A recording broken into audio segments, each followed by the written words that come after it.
Ok Étienne, alors maintenant on va parler de ta voiture. Alors tu vas nous dire ce que c'est précisément, tout ce qu'il y a dedans, voilà, un maximum d'historique, enfin d'éléments importants pour qu'on comprenne un peu. Ok. Donc ce que c'est voilà, comme véhicule, bon on l'a compris, hein, c'est une Subaru WRX. C'est ça, c'est une Subaru Impreza WRX 7 de 2002 du coup. D'origine, ça développe 218 chevaux, sauf qu'elle a une petite reprog, donc elle fait 265. D'accord. Donc voilà. Dans les trucs qui ont été changés aussi, elle a des ressorts courts à l'avant et elle a le kit gros frein à l'avant, parce que s'il y a bien un défaut chez les Impreza, c'est le freinage. Ok. Donc ici, le problème est réglé, puisqu'on est passé à du 4 pistons. Donc d'accord. ça mord bien. Ok. Au niveau de la couleur, on est dans un merveilleux rouge Sedona. Couleur un petit peu rare. Rouge Sedona, c'est ça? Sedona, ouais. Ok. Pour la petite histoire, c'est en référence à un endroit où tu as des terres vraiment très très rouges aux États-Unis qui s'appelle Sedona. La voiture a plus de 300 000 km. Ouais. Elle a toujours la forme. Et plein de petits défauts, mais moi j'aime bien parce que c'est plein de petites histoires. En fait, il y a des choses qui vont changer sur la voiture. Par exemple, là, actuellement, le capot, c'est un capot en aluminium avec un covering carbone qui a été fait par les anciens propriétaires. Je vais le changer, je vais mettre un vrai capot carbone. Parce que c'est le plus simple, c'est étonnamment le plus simple et le moins cher, c'est de passer à du vrai carbone. Ok. Donc ça. Qu'est-ce qu'on a d'autre? On a les traces de ma première tentative de drift avec. Elle a fini dans un talus. On a les traces de quand j'ai les essuie-glaces qui ont cassé, enfin que se sont déréglés au Danemark. Mais c'est pas grave, c'est une histoire. Les traces de... On montre rarement les défauts des voitures, moi j'aime bien le faire. Ok. Les traces des barres de toit, pareil, du voyage. Ouais. Donc il faut que je règle ça. Plein de peintures qui manquent à des endroits, mais si on prend 2 mètres de distance, on voit quasiment plus rien et la voiture devient instantanément magnifique. Et ça là sur la... Alors, ça c'est un petit accessoire en plastique que tu viens juste mettre contre ta vitre, donc ça se met, ça s'enlève en 20 secondes. Ça te permet en fait de chasser l'air chaud que tu vas avoir dans la voiture plus facilement. C'est inspiré d'un accessoire de rallye en fait. Ok. Moi je m'en sers surtout parce que j'ai pas la clim dans la voiture. Mais et que ça lui donne un look très sympa, j'aime bien. Mais basiquement c'est juste des aérations sur la vitre en fait. D'accord. Et surtout ça permet de faire ça, mais sans avoir tous les trucs que tu as à l'arrière qui volent dans tous les sens. T'échappes l'air chaud, mais ça te fait pas un énorme tourbillon. Ouais, ok, je comprends. Donc c'est assez pratique. Ok. L'ouverture là au niveau du toit, oui, c'est d'origine. Ok, parfait. D'origine, donc petit toit ouvrant. Ça c'est incroyable en été. Tu peux l'entrouvrir comme ça, comme tu peux l'ouvrir complètement. Et surtout, ça vient pas casser la ligne, parce que quand tu l'ouvres complètement, en fait, il vient se ranger à l'intérieur du toit. C'est pas comme la RS6 actuellement où ça vient par-dessus et où c'est moche. D'accord. Donc ça, c'est vraiment agréable. Et puis même quand il est fermé et tout, ça te fait vraiment plus de lumière dans la voiture. Ça te rend l'habitacle vraiment beaucoup plus agréable. Ok. Ouais, moi, j'adore cet accessoire. Je cherchais pas spécialement à avoir cet accessoire, mais je l'ai et j'en suis très content. Les jantes aussi sont d'origine. C'est les jantes STI d'époque. Donc on est sur du 17 pouces. Et personnellement, je suis vraiment amoureux, je les trouve incroyables. Ouais. Elles ont vraiment une tête qui change, elles sont vraiment plus belles que celles de la WRX. Elles sont vraiment plus chères aussi. Ah ouais? Ah ouais, là en neuf, t'es à 450 € la jante. Très bien. Voilà. Pour du moins 18 pouces, c'est beaucoup. Ouais. Et voilà. Alors tu disais oui. Là actuellement, elle a le petit aileron. Je vais le remplacer, je vais lui mettre l'aileron de la STI. Ok. Et je vais mettre aussi ici un aileron de toit, toujours en carbone. D'accord. Pour augmenter le look un petit peu rallye que j'aime bien. Ouais. C'est clairement, je l'ai fait, même si ça va apporter un vrai gain de maintien à haute vitesse dans les virages, je le fais pour le look. Ok. Je le fais pour le look parce que c'est joli, clairement, c'est juste ça. Ok. Et j'ai vu aussi tes garde-boue là. Oui. À l'avant et à l'arrière. Les petites protections. Ouais. Alors c'est pas d'origine, même si c'est installé sur toutes les voitures qui font du rallye. Oui. Ça va venir protéger en fait la carrosserie de toutes les projections de gravillon, de boue, de terre, tout ça. D'accord. Donc ça on l'a installé spécifiquement pour la Norvège, mais aussi parce que de toute façon c'est pareil, hein, ça leur va bien ces voitures ça. Ça leur va bien, je trouve ça joli, ça rappelle le petit côté rallye, c'est un petit truc en plus, ça fait pas vieux truc rajouté. Tu le montres à quelqu'un qui connaît pas forcément la voiture, il va pas se dire que c'est quelque chose qui a été rajouté. D'accord. Ça s'intègre bien. Ok, parfait. Donc c'est facile à fixer. Très facile à fixer, c'est 3 vis. Ce sont des vis, ouais, et puis. C'est 3 vis. Les roues à l'avant, tu les tournes de chaque côté pour pouvoir l'installer. Les roues à l'arrière, faut les démonter. Oui. Mais franchement, oui, en une bonne demi-heure parce que tu te mets de la musique à côté en même temps, c'est réglé, quoi, c'est installé. D'accord. L'ouverture sur le toit, c'est comme ça, c'est de série. C'est de série aussi. Alors les gens qui aiment beaucoup la Impreza, surtout qui aiment beaucoup la Impreza pour ses performances, je sais qu'il y en a beaucoup qui considèrent que c'est un peu une hérésie d'avoir ça parce que ça alourdit la voiture. Je crois que ma voiture, elle doit être peut-être 30 kg plus lourde que les autres WRX. Ouais. Mais je m'en fiche. Je suis pas là pour la performance, je suis là pour justement, comme je disais, partir en road trip, avoir le voyage le plus agréable possible. Et ça, franchement, quand t'es en balade, c'est incroyable. Le soleil, là, enfin, ça va, ça ne tape pas trop à l'intérieur. Ça tape pas trop, ça vient apporter de la luminosité. Et sinon, Ah oui, t'as un... Ok, très bien. Voilà. Donc t'as un truc pour tu peux le fermer. Et bien sûr, tu peux fermer le toit aussi, hein, parce que là, c'est en version ouverte. Ouais. Mais tu peux le fermer et c'était utile en Norvège, surtout. Je reviens souvent à ça, mais c'est parce qu'il s'est passé beaucoup de choses. Ben ouais, vas-y. C'était très utile parce qu'en fait, il fait froid en Norvège. Et ça, c'est un très très bon conducteur de température. Donc en fait, quand on l'avait ouvert, on devait perdre 2 à 3 degrés dans la voiture. Donc en fait, le fait de le fermer, ça faisait une cloison supplémentaire et donc il faisait moins froid dans la voiture. Ok. Bon, donc s'il fait moins froid, en gros, c'est un avantage. Le seul désavantage que tu as à ça, c'est que ta voiture a pris 30 kg, c'est tout. Et que tu as une pièce qui peut potentiellement tomber en panne en plus parce que c'est 2 moteurs électriques. En fait, ça va être 30 kg parce que tu vas avoir ça, tu vas avoir tous les rails en plus.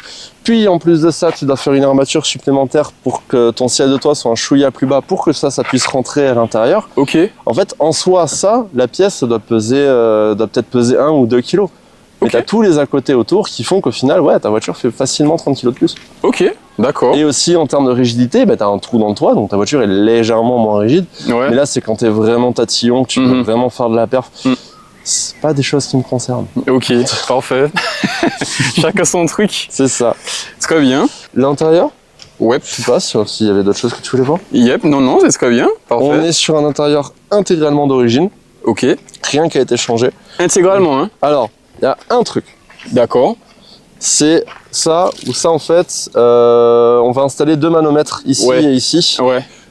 Température d'huile et pression d'huile pour fiabiliser encore un petit peu la voiture, pour pouvoir faire des contrôles. Ok. Et je trouvais ça beaucoup plus cool de les mettre là, parce que d'habitude, en fait, les mecs, ils les mettent au niveau de l'horloge, là au milieu. Oui. Ils en mettent 3. Je trouve ça un peu dommage. Je trouve que ça gâche un petit peu l'intérieur de la voiture. Là, c'est vraiment plus sur le côté. D'accord. Ça s'intègre mieux, je trouve. D'accord, parfait. Parfait, mais sinon, à part ça, il y a... À part ça, il n'y a rien du tout qui a été changé. Tu es toujours sur le poste, comme je disais, le poste radio-cassette d'origine. Oui. Le volant Momo, le pommeau en cuir. Donc voilà. En vrai, on s'en rend pas compte, mais les Impreza, à l'époque, c'était des voitures qui étaient quand même un petit peu haut de gamme. Je vais pas dire que c'était de la voiture de luxe, mais c'était quand même des petits trucs un petit peu sympas. Parce que là, tu regardes, en fait, le panneau de porte, il est en cuir, avec du tissu. Tu as tout le tableau de bord aussi qui est en cuir, le volant est en cuir, le pommeau de vitesse et le frein à main est en cuir aussi. On est sur une finition assez luxe quand même. On est vraiment pas sur du bas de gamme, quoi. Et ça, tu t'en rends compte quand tu la conduis, en fait. T'as tout qui est bien posé, qui est bien fini. Il n'y a pas de trucs qui font cheap. Ok, parfait. Et derrière, il y a 3 places, hein, derrière. Il y a 3 places, ouais. Bon, j'appelle ça des 2 places et demie. Parce que la 3e place, c'est pas la plus confort du monde. Mais t'as 3 places et s'il y a personne au milieu, en fait, au milieu, tu peux y mettre un accoudoir. Ah oui, c'est vrai. Ça fait l'accoudoir, okay. Ça fait trapaski aussi. Exact. Donc, la fameuse trapaski là. Ouais, mais c'est utile. En vrai. Donc, voiture assez confort, en fait. D'accord. Comme je dis, je suis allé la chercher à Avignon et les 3 heures de route, elle s'était passée toute seule. Donc, voilà. Heureusement pour quelqu'un qui va faire ensuite du 8000 bornes avec, c'est que la voiture est sincèrement confortable. Elle va bien te maintenir quand même dans les virages quand tu vas vouloir tarter comme pas possible. Ouais. Sauf à l'arrière. L'arrière, c'est des montagnes russes. Hein. Ah ouais? Ah, il n'y a aucun maintien quand tu roules vite, mais après c'est normal, quand tu as des gens à l'arrière, soit ça va être des adultes consentants, donc du coup qui vont savoir que ça va rouler très très fort, donc c'est dommage pour eux. Oui. Soit sinon ça va être des enfants, et quand c'est des enfants, tu roules pas trop fort, parce que t'es pas si débile que ça. Ok. Alors ton coffre, qui fait quel volume, tu sais ou pas? Je connais pas le volume du coffre. Ok. Mais je te dirais grand. Comme je disais toujours, on est sur une voiture qui est polyvalente. Ouais. Qui est très polyvalente. Et donc tu peux t'en servir pour aller faire les courses et tu peux y charger des trucs. Bon, ça va pas être confortable de faire un déménagement avec, ça c'est sûr. Mais c'est pas comme certaines voitures où tu mets 2 valises, un slip et c'est réglé quoi. Ouais. Et ça c'est un gros avantage que tu vas vraiment retrouver chez les Impreza, chez les Lanceur Evo, en fait chez les berlines sportives. Ok.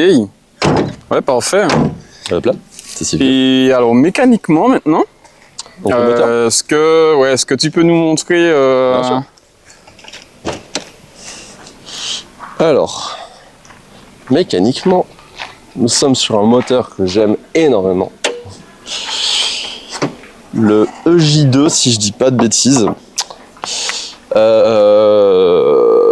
C'est un 4 cylindres à plat. Donc là où beaucoup de voitures vont les avoir en ligne, vont avoir des cylindres en V, nous littéralement on a les cylindres qui sont comme ça, qui vont venir péter dans ces 2 sens-là en fait. Ok. C'est quelque chose qui va permettre de vraiment rabaisser le centre de gravité au plus bas possible, parce que le moteur est vraiment bas. Donc voilà. Donc lui c'est un 2 litres turbo. Et de 265 parce que c'est 265 chevaux avec la reprog. Et si jamais... en vrai, le moteur en soi peut prendre facilement, sans trop changer de pièce à l'extérieur, peut facilement prendre les 300 chevaux. D'accord. C'est en fait le premier élément qui va péter, ça va pas être le moteur, ça va être la boîte de vitesse. Ouais. Donc quand tu dépasses les 280 chevaux, il faut soit renforcer ta boîte de vitesse, mais le problème c'est que du coup ça veut dire qu'il va falloir apprendre à faire du talon pointe. Parce que ta boîte de vitesse sera plus synchronisée partout. Soit faut faire le plus simple, tu changes la boîte de vitesse, tu mets une boîte 6 de STI. Et là t'es tranquille. Ouais, d'accord. Et mais oui, tu fais une reprog, tu changes le turbo, t'arrives à 320 chevaux facilement. Puis après tu commences à checker un petit peu l'intérieur, à bidouiller 2-3 choses. Il y a des mecs qui arrivent à mettre 700 chevaux dans ce moteur. Oui. Donc exact. voilà. Et même de ce que j'avais vu, c'était plus confortable de faire de la reprogrammation de la modification sur ce bloc-là, plutôt que sur celui de la STI. Parce que comme elle, c'est un 2 litres et pas un 2 litres 5, elle est plus fiable. Donc tu peux lui encaisser un petit peu plus de trucs dessus. La STI a vraiment un petit problème au niveau des joints de culasse parce que en fait, elle fait 2 litres 5, mais c'est le même bloc moteur. Ok. Donc tu as des plus gros pistons, mais dans une même boîte, donc forcément tu finis par sacrifier quelque chose. J'avais discuté avec quelqu'un qui a une... alors c'est pas une 7, c'est une 9, une WRX 9. Et il l'a acheté déjà préparé à près de 400 chevaux, 390 quelque chose. Et lui, il a dit que c'est pas fiable parce que en fait, ça a été mal fait. Et justement, il y a eu un souci au niveau des joints de culasse. Ouais. Et il m'a dit que le mieux, c'est c'est d'origine. Mais en fait, j'ai l'impression que beaucoup de propriétaires disent, enfin, plusieurs propriétaires en tout cas disent ça. Donc c'est pas le premier. C'est une voiture qui va t'apporter beaucoup de kiff d'origine en fait. D'accord. Même si elle a un potentiel de devenir un véritable monstre si jamais tu commences à la préparer, hein, ça va être un monstre. D'origine, t'as déjà un kiff qui est vraiment hallucinant en fait. Sur le papier, je crois que vide, sans le coffre de toit, je peux aller jusqu'à 240 avec. D'accord. Donc la prochaine fois que j'irai sur Autobahn allemande, on testera. Ah ouais. C'est légal.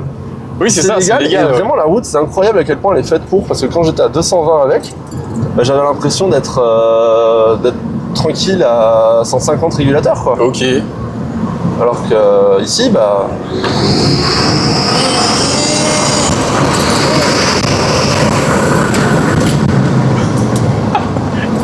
Tu vois le truc. Puis pareil, là, on prend le virage, ça va, ça tient, hein. Ben ouais. Mais genre, ça tient même très bien. Genre, trop bien. Genre, il y a des voitures, elles tiennent pas ça. Je vais pas dire que c'est pas pertinent de la préparer. T'as des mecs qui font des choses incroyables avec ça. Mais il y a certaines voitures où c'est l'inverse. C'est si tu la prépares pas, elle est tout de suite moins pertinente. Le meilleur exemple là-dessus, c'est la Supreme K4. Qui, je le rappelle, pour les personnes qui ne le savent pas, fait d'origine 280 chevaux et est considérée comme étant une GT confortable. J'ai entendu dire ça aussi. Voilà, mais par contre, quand tu la prépares, tu peux aller facilement jusqu'à 1000 chevaux, faire le plus gros dragster du monde ou la voiture de drift incroyable. Et voilà, mais voilà. Elle, c'est une voiture qui mérite d'être préparée. La Impreza, tu fais des choses incroyables quand tu la prépares, mais d'origine, elle est déjà incroyable. Donc voilà. Après, quand tu fais une prépa sur une voiture, tu cherches pas la fiabilité, tu cherches la performance. Ouais. Donc c'est normal que ta voiture devienne moins fiable si elle fait 400 chevaux. Après, bientôt, je vais faire une reprog éthanol dessus. Oh, ok. Ouais. Okay. Ça passerait très bien, les reprog éthanol dessus. Ouais. On va le faire en sur-mesure avec mon mécano. S'il est spécialiste Subaru, il fait littéralement les reprog lui-même. Donc lui, littéralement, je vais lui dire je veux de l'éthanol, voir s'il y a possibilité de mettre un peu plus de chevaux parce que je reste un peu débile. Mais on privilégie d'abord la fiabilité, il va faire un truc sur mesure et puis ça va être très très bien. Ok, ouais, parfait. J'ai vu aussi que tu as tes klaxons là à l'avant. Ça, c'est toi qui les as mis devant? C'est moi qui ai fait le changement, ouais. Parce qu'à l'origine, c'est deux petits klaxons qui sont cachés sous le pare-choc. Sauf que il y a beaucoup de propriétaires de Subaru, mais en fait, c'est un petit accessoire tuning, c'est sympa. Mais tu as les klaxons qui sont là, c'est plus joli. J'ai changé la peinture moi-même, parce qu'à l'origine, ils étaient rouges. Mais je voulais les faire ressortir un petit peu, surtout je voulais faire un petit rappel des jantes. Oui. Je me tâte, je vais peut-être les repasser en rouge, on verra. Ok. Mais voilà.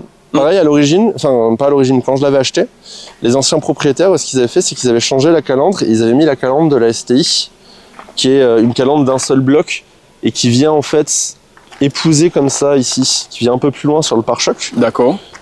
Sauf que le problème, c'est que celle qu'ils avaient mise, elle avait pas le logo Subaru. Et surtout, il y avait marqué STI dessus. Oui. Déjà, j'aime pas mentir. Donc c'est pour ça que je vais changer le capot pour un vrai en carbone. C'est dans ce même truc-là que j'ai enlevé le logo STI, parce que même si elle en a la puissance, c'est pas une STI. Ok. Et surtout, si tu regardes la voiture, il y a que sur la calandre que tu as le logo Subaru. Et moi, je trouvais ça dommage, en fait, ça m'enlevait un petit peu de mon truc de... J'ai toujours rêvé de ce logo, j'ai toujours rêvé de cette voiture. Et là, cette fois où j'avais enfin cette voiture, merde, elle a pas le logo. Ah oui, donc derrière, il n'y a pas... Derrière, c'est marqué Subaru. Ah oui, c'est écrit pas le logo. Subaru, ouais, d'accord. Je sais pas si c'est le cas sur les 8, mais par contre, sur les 9, ils ont changé. Ils ont enlevé le lettrage et ils sont passés au logo Subaru mis au milieu. Je trouve ça un peu moche. Je préfère comme ça. Mais pareil, quand tu regardes les jantes, c'est marqué Subaru dessus. Mon volant, c'est un volant Momo, donc j'ai pas le logo Subaru dessus. Ouais. Et j'avais aucun rappel qui me disait « t'es en train de conduire une Subaru ». Donc, très bien, c'est bien. Sinon, à part ça, la voiture est excessivement lumineuse parce que c'est une voiture des années 2000, donc elle a des montants qui sont beaucoup plus fins que les autres. Ouais. Elle est rustique au possible. En termes d'aide, là-dessus, t'as la direction assistée et t'as l'ABS. Ok. T'as pas de SP. T'as pas de traction control, Oui. t'as pas de limitateur ou de régulateur de vitesse. T'es brut de décoffrage, t'es avec ta voiture et tu te débrouilles. C'est ça. Moi, j'adore ça. Donc, rustique au possible. Pareil, t'as l'emplacement, tu l'as pas, mais t'as l'emplacement pour y mettre une commande de la STI que je vais mettre un jour.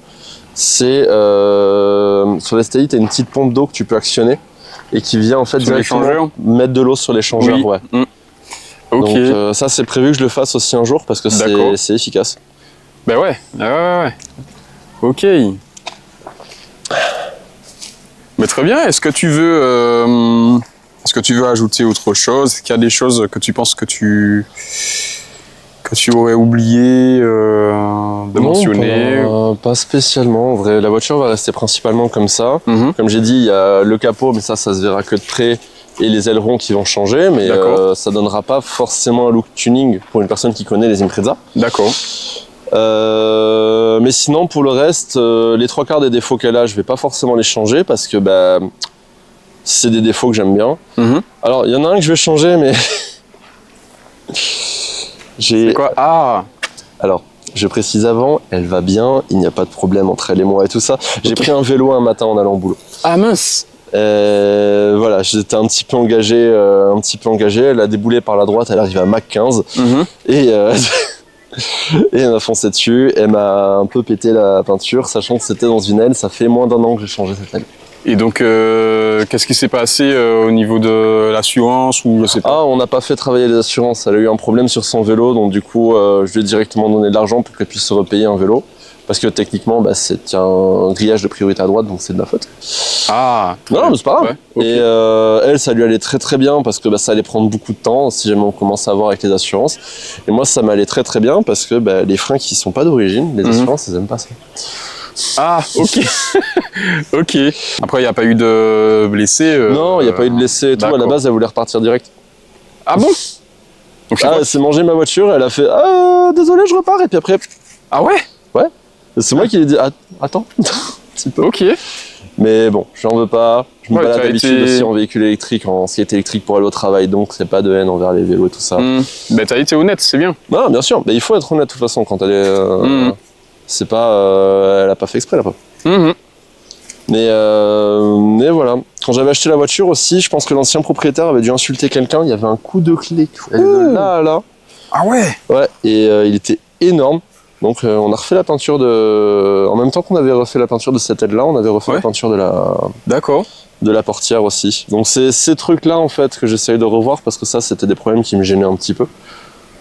Mais mis à part ça, par contre, comme j'ai dit, les petites rayures qu'il y a là et tout ça, on va essayer de les minimiser, mais si on peut pas, c'est pas grave. Ok. Mais à part ça, non, pas grand chose sur la voiture. Il y a les modifications, c'est dit. Pendant très longtemps, je me tâtais à changer les jantes. Mais chaque jour qui passait, je tombais de plus en plus amoureux de celle-là. Donc, on va rester à ça.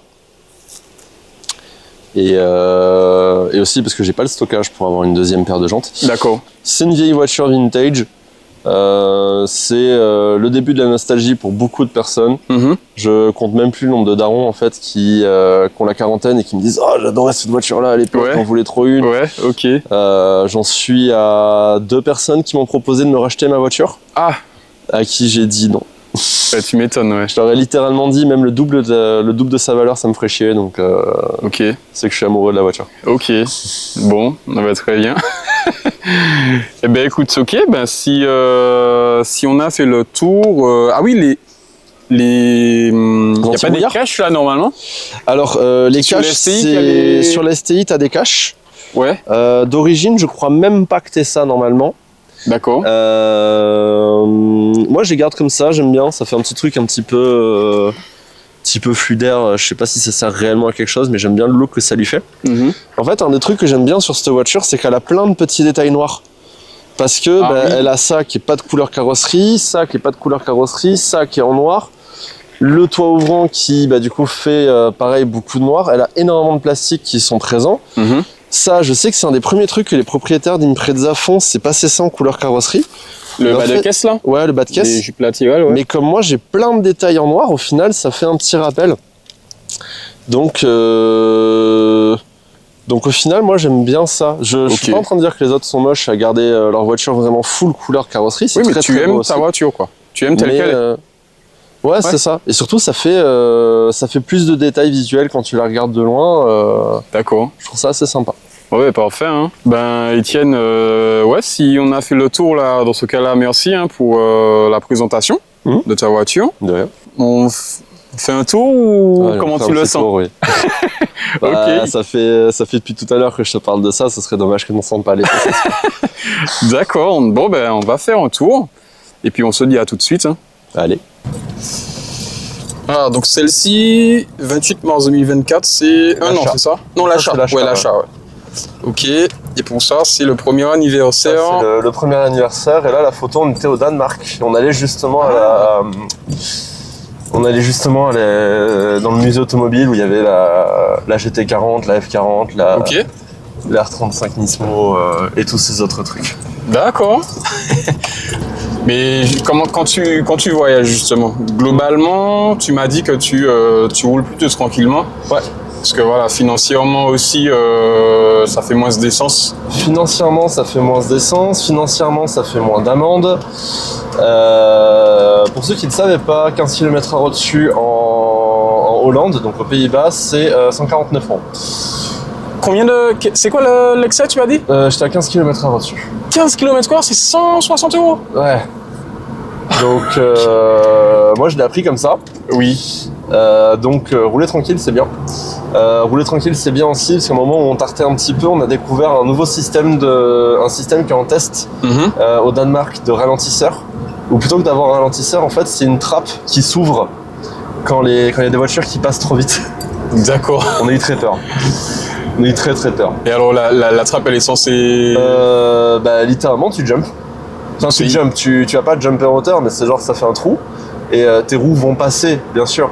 Mais ça fait comme si tu venais de faire un saut, tu venais de passer d'un trou comme ça, tu vois. Ah oui, donc ça peut péter... ça fait beaucoup de bruit. En fait, ça fait beaucoup de bruit, c'est très impressionnant. En plus, pour le côté encore plus impressionnant, ils ont fait exprès de faire des symboles de triangle qui te donnent l'impression que tu as des pics qui vont sortir du machin.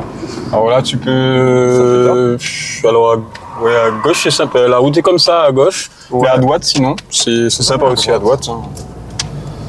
Mais donc, principalement, là, on roule chill. Aussi, le fait de rouler chill, ça va te permettre de profiter du paysage, de profiter du voyage, en fait. T'es pas là pour tarter comme pas possible. C'est ça. T'es là pour profiter bien sûr. Te détendre. Aussi, il y a un principe très simple duquel je pars. Je suis dans un pays que je connais pas. Donc, je vais pas faire le con dans un pays que je connais pas. Ok. La France, je connais les règles, je sais comment ça fonctionne. Donc là, je me permets, oui, un petit peu de tracer. Désolé, messieurs les policiers. Mais je me permets parce que je connais le truc. Quand t'es à l'étranger, tu connais pas, donc écoute, plutôt aux règles. D'accord. Ouais, c'est intelligent comme réflexion. Par contre, quand tu traces... Ok, très bien.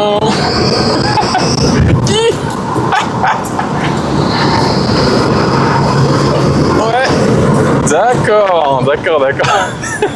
Voilà. Ok. Et ça aussi que tu fais que tu traces pas tout le temps, c'est que quand tu traces, de toute façon, c'est un mode on-off, donc tu peux le faire quand tu veux. Donc autant le faire quand tu commences à avoir des endroits un petit peu sympas, et dès que tu arrives dans des endroits comme ici où là il y a beaucoup de choses qui peuvent arriver, tu roules chill, c'est tranquille. Ouais, c'est une question de précaution en fait, tu prends de prudence surtout. C'est de la prudence, c'est de la politesse aussi. Hein. Ouais, exact. Tu regardes les deux personnes t'as deux personnes qui sont tranquillement en train de faire leur randonnée, toi tu passes à côté d'eux, si tu passes lentement, tranquillement, ça va. Si tu passes à Mach 15, donc pas possible, même si t'es de l'autre côté de la route, ça reste dérangeant. Tu fais 15 tonnes de bruit, t'es dangereux, les mecs, si jamais tu fais pas la voiture, tu t'es pas en train de plaider dans ta cause. Ouais. Mais voilà. Mais globalement, ici, comment les gens réagissent quand ils voient ta voiture? Globalement, les gens qui sont contents, ça va être surtout... le plus drôle en fait, c'est quand je roule avec dans Toulouse. Parce que c'est beaucoup de pères de famille. Je croise toute la famille. Oui. La mère, elle s'en fiche. Les enfants, une chance sur deux. Mais s'il aime, c'est parce qu'elle est rouge avec des jantes dorées. Ok. Mais le père... Oh, le père, lui, par contre. Il a un petit regard. On dirait qu'il croise une ex. C'est incroyable. Ils voient la voiture, ils sont contents de la voir et ils sont en mode ah putain. C'est vrai que si j'avais pas eu les gosses, si j'avais pas eu ça, je pourrais avoir cette voiture-là. Et des fois, c'est carrément ça, ouais. Et les mecs sont vraiment contents, ils sont en mode waouh, elle est magnifique. Ouais. J'ai eu des mecs, littéralement, je les ai croisés pendant qu'on était en train de rouler, et au final, on se retrouvait à être les deux sur les deux fils, sauf qu'ils faisaient exprès de rouler à la même vitesse que moi, ou alors on faisait exprès de pas avancer dans l'embouteillage. Oui. Mais pour discuter, en fait. Ah oui, on parlait de la voiture. Ok. Alors c'était, je crois que c'était pas là. Hein. Ouais, c'était pas là. Je crois. Ouais. Ben oui, il y a toujours de quoi discuter à propos d'une Subaru. T'as des pouces en l'air, t'as les mecs qui sont vraiment contents, mais ça va être globalement ça. Après, pareil, à chaque fois que je croise d'autres, justement, voitures japonaises, genre des Honda Civic, des Honda S2000. Des MX-5, ce genre de choses. Oui. Bah là, c'est traditionnel. Hein. On a tous les deux des voitures qui sont dans le même délire. On dit en copain instantanément. Donc c'était là. C'était juste avant. Ah ouais, ok. C'est moi qui me suis planté. Mais donc oui, globalement, beaucoup de trucs comme ça. Les seules personnes qui ont eu un aspect un peu négatif de la voiture, au final, c'est plutôt des amis à moi qui, justement, connaissent la voiture, avec lesquels j'ai le temps de leur parler. Ok. Et qui, du coup, grincent un petit peu des dents quand je leur dis ça fait 10 litres au 100. Grincent un petit peu des dents quand je leur dis les normes anti-pollution de cette voiture datent de 2002. Et mais où, du coup, c'est pas forcément qu'ils vont me dire cette voiture est horrible, vends-la. Juste, ils sont en mode, c'est ton délire, fais-toi plaisir avec, toi tu kiffes. Nous, c'est pas ce qu'on prendrait, mais voilà. Ok, parfait. Mais c'est les seuls trucs qu'il y a eu. Puis après, au final, même au global, je pense que même mes potes qui aiment le moins cette voiture-là, quand ils ont appris que je commençais à faire du voyage avec, que je commençais à partir vraiment avec, ils ont compris tout le délire, ils ont fait non, vas-y, c'est bon, fais-toi plaisir. Ouais, c'est cool. Ça. Et voilà, donc à accepter entre guillemets la voiture. Quoi. Exact. Et donc ouais, comme je disais, c'est ma première sportive, donc j'apprends avec elle. Donc j'apprends avec un beau petit bout quand même. Hein. Ouais. Parce que testé sur Autobahn en Allemagne, chargé à fond à 3 avec le coffre de toit, je rappelle qu'on a fait 215 et qu'au retour, quand j'étais tout seul, j'ai fait 220 km/h. Ok. Donc on est pas mal sur des premiers trucs un peu sportifs. Et sur le papier, je crois que vide, sans le coffre de toit, je peux aller jusqu'à 240 avec. D'accord. Donc la prochaine fois que j'irai sur Autobahn allemande, on testera. Ah ouais. C'est légal. Oui, c'est ça, légal. Et vraiment, la route, c'est incroyable à quel point elle est faite pour. Parce que quand j'étais à 220 avec, j'avais l'impression d'être tranquille à 150 régulateurs, quoi. Ok. Alors que ici, tu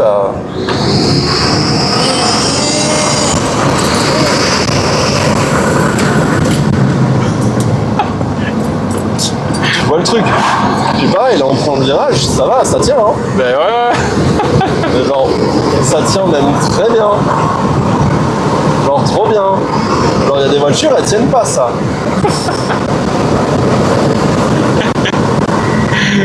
Tu sais ce que ça fait, je sais plus, tu l'as eu d'origine ou non, pas? Non, tu l'as eu déjà préparé. Ouais. Je l'ai eu déjà avec ça. Ouais.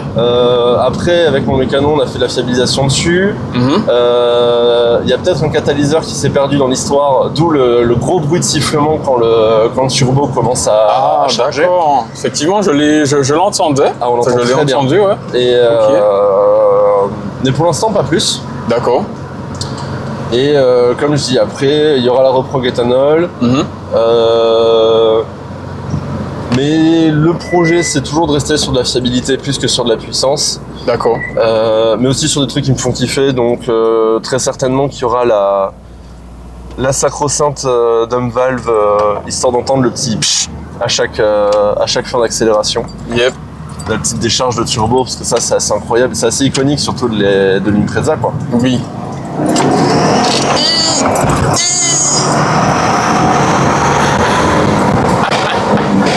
Oula. Désolé petite voiture, j'ai fait des ratés dans les passages de rapport.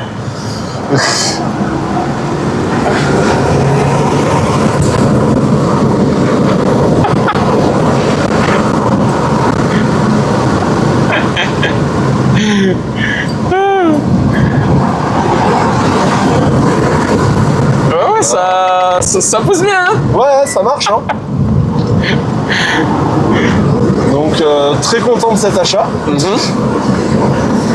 Parce que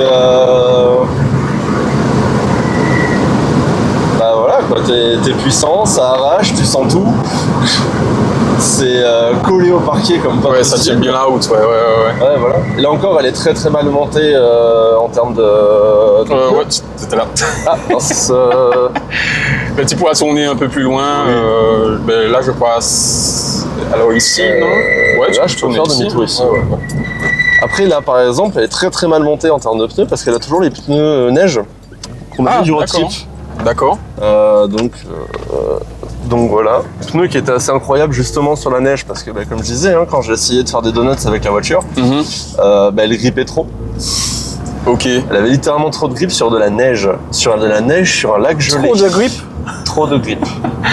Il a fallu que je fasse mes burns en fond de deuxième. Je te faisais un arc de cercle qui devait faire peut-être 10 à 15 mètres de diamètre. Ok. Trop de grippe. Super fun après du coup. Hein. Super rigolo. Mais voilà. Mais la prochaine fois que je change les pneus, je vais la passer en semi-slick et là on sera sur quelque chose de très sérieux. Ok. Ah, bah justement, on va en parler de vitesse. Si jamais vous êtes en train de rouler et que vous croisez des chevaux, ralentissez. Les chevaux n'aiment vraiment pas les voitures. Ah oui, ils n'aiment pas. Ah ouais, là ça fait du bruit, c'est un gros objet qui bouge, ils comprennent pas trop. Et surtout, on rappelle que les chevaux sont des proies. Donc ils aiment vraiment pas les trucs qui rassurent pas. Donc si vous êtes en voiture, vous roulez doucement, les cavaliers ils vont te dire merci. Et puis voilà. Et puis après, une fois qu'il n'y a plus les cavaliers,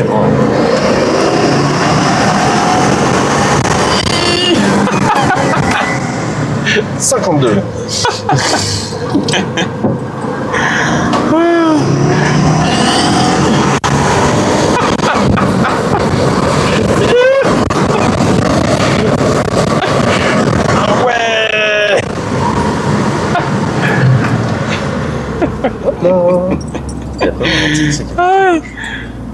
Putain. Voilà. Ok. Ouais, très bien, très bien. Ça monte fort, ça monte fort. C'est suffisant pour aller chercher le pain. Largement.